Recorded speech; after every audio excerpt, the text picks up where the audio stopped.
A K Antony ഈ പറയുന്നത് പോലെ ദീർഘനാൾ ഒരുമിച്ച് പ്രവർത്തനാനുഭവമൊക്കെയുള്ള കോൺഗ്രസിൻ്റെ മുതിർന്ന നേതാവ് കൂടിയാണ് എ കെ ആന്റണി തന്നല ബാലകൃഷ്ണപിള്ള അല്പസമയത്തിനകം അനുസ്മരിക്കും.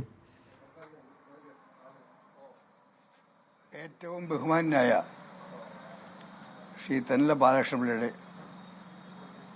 വേർപാടിൽ ഞാൻ എൻ്റെ അഗാധമായ ദുഃഖം രേഖപ്പെടുത്തുന്നു. കോൺഗ്രസ് രാഷ്ട്രീയത്തിലെ എൻ്റെ ജ്യേഷ്ഠ സഹോദരനായിരുന്നു അന്തരിച്ച ശ്രീ തന്നല ബാലകൃഷ്ണൻ പിള്ള.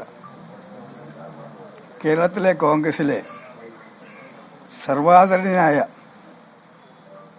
നേതാവ് ശ്രീ തന്നല ബാലകൃഷ്ണപിള്ളയായിരുന്നു.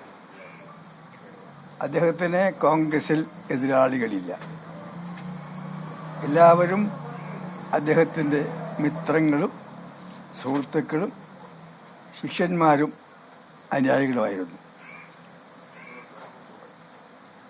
ഒരു കാലഘട്ടത്തിൽ കോൺഗ്രസിൽ തർക്കമുണ്ടായാൽ തന്നലയുടെ തീരുമാനമാണ് അവസാന തീരുമാനം.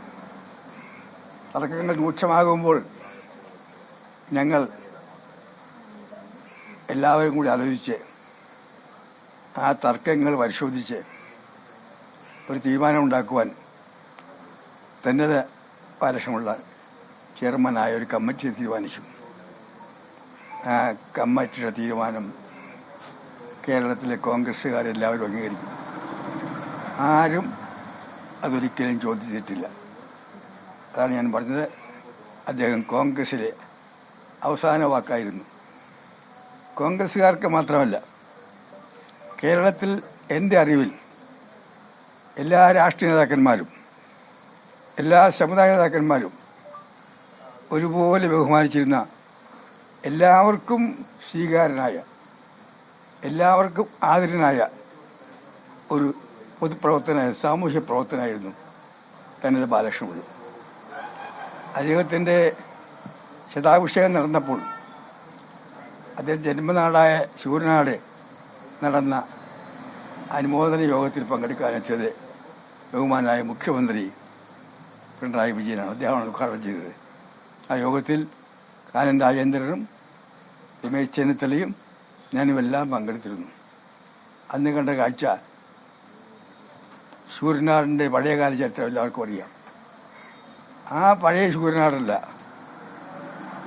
ആ ശൂരനാട്ടിലെ പഴയ വൈരാഗ്യങ്ങളും പിണക്കങ്ങളും ശത്രുതയുമെല്ലാം മാറ്റിവെച്ചുകൊണ്ട് അന്ന് മുഖ്യമന്ത്രി പങ്കെടുത്ത അനുമോദന യോഗത്തിൽ ശൂരനാട്ടെ കോൺഗ്രസ്സുകാരും മാർക്സിസ്റ്റുകാരും കമ്മ്യൂണിസ്റ്റുകാരും മറ്റു പാർട്ടിക്കാരും കർഷകരും കർഷക തൊഴിലാളികളും എല്ലാം പങ്കെടുത്തു.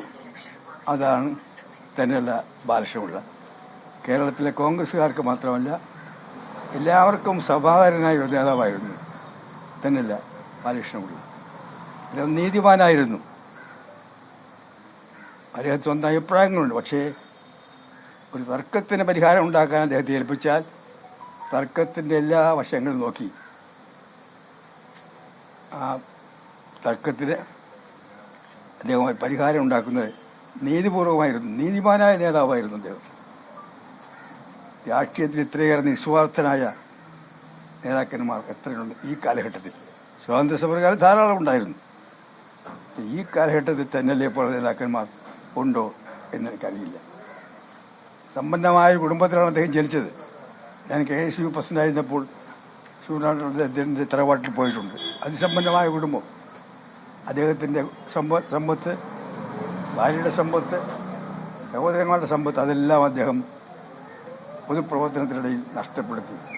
അവസാന കാലത്ത് അദ്ദേഹത്തിന് ഏതാനും സെന്റ് ഭൂമി മാത്രമാണ് സ്വന്തമായിട്ടുണ്ടായിരുന്നത്. കോൺഗ്രസ് രാഷ്ട്രീയത്തിൽ അദ്ദേഹം മണ്ഡലം പ്രസിഡന്റായിട്ടാണ് കടന്നു വന്നത്.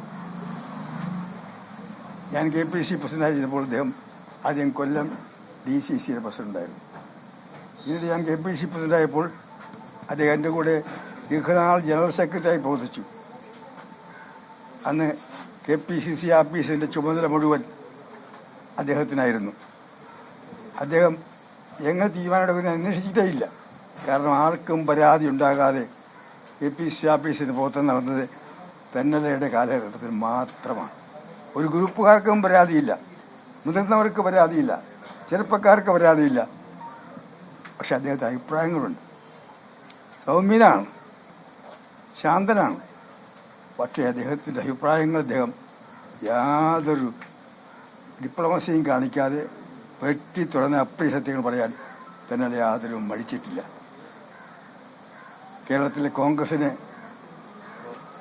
1977 ജനാധിപത്യ മുന്നണിക്ക് ഉണ്ടായ നേട്ടത്തിന് ശേഷം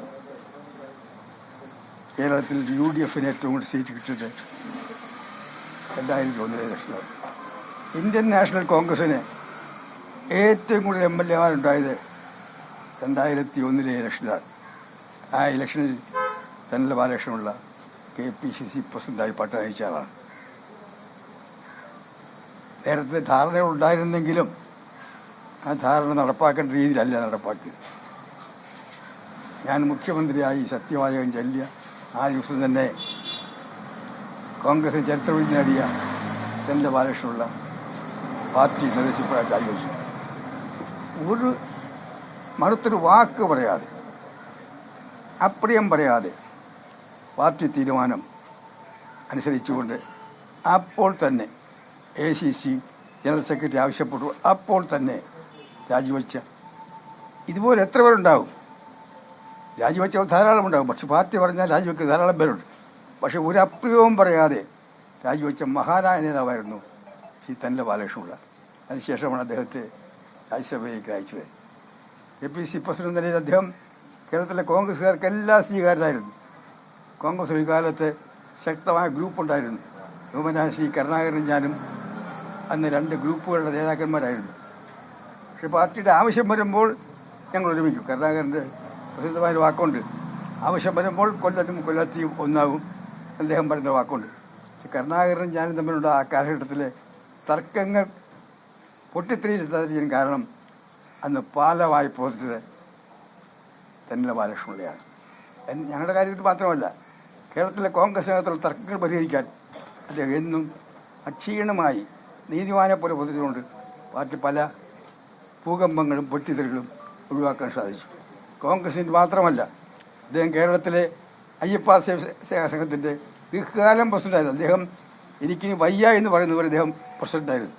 അങ്ങനെ സാമൂഹ്യ രംഗങ്ങളിലും എല്ലാ രംഗങ്ങൾക്കും എല്ലാവർക്കും സ്വീകാരനായ ഒരു നേതാവായിരുന്നു അദ്ദേഹം.